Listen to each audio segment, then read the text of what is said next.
Hello friends, ઘણા બધા લોકોના ડીએમ હતા, કયા સિટીમાંથી છો, બહુ બધા પ્રશ્ન હતા. તો આજે આપણે લાઈવ અલ્પાબેનને જ થોડું ઇન્ટરવ્યૂ લઈ લઈએ અને તો આપણને એના અલ્પાસ કિચનની થોડી માહિતી મળી જાય.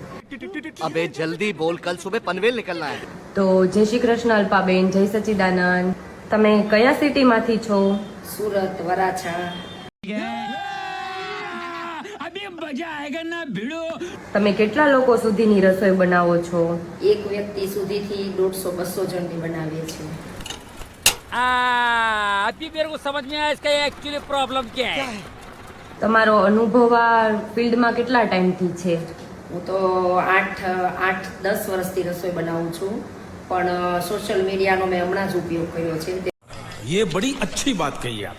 તેનો સપોર્ટ પણ મને સારો છે અને બધાના ટિફિન પણ ઘણા જાય છે, નાસ્તા પણ ઘણા બનાવીએ છીએ.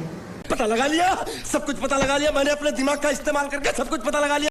તમે રસોઈમાં કઈ કઈ આઈટમ બનાવો છો? રસોઈમાં ગુજરાતીથી માંડી આપણે કાઠિયાવાડી ટેસ્ટ, પંજાબી, ચાઇનીઝ, લાડવા, લાપસી, બધું ટોટલી આઈટમ, ઢોસા, બધી જ આઈટમ બનાવીએ છીએ. और अभी तो रुको, क्लाइमैक्स अभी बाकी है. તમે ઘરેથી જ બનાવી નાખો છો કે લોકોના ઘરે પણ જાઓ છો? ના, તમારા ઘરે શુભ પ્રસંગ હોય તો ત્યાં આવીને પણ અમુક કેવું હોય કે પૂરી છે, ભજીયા, ગોટા હોય, અમુક અમારા ઘરેથી બનાવીને જઈએ, અમુક ત્યાં બનાવી દઈએ. બધી આઈટમ પણ ત્યાં જ બનાવીએ, મતલબમાં કે મજૂરી તરીકે કરીએ છીએ અને ઘરેથી ટિફિન તરીકે આપી દઈએ. ઓકે.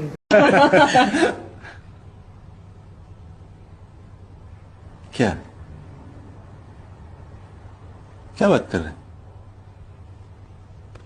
અને તમે એકલા જ બધે જાઓ છો કે તમારી કોઈ ટીમ છે? નહીં, અમારે અમે ફ્રેન્ડ સર્કલ જ છીએ, એ પણ અમારું સત્સંગ મંડળનું જ છે અને એમાં અમે ઘણા બહેનો છીએ. તમારે જેટલા લોકોની જરૂર પડે એટલા લોકો અમે લઈને આવીએ છીએ.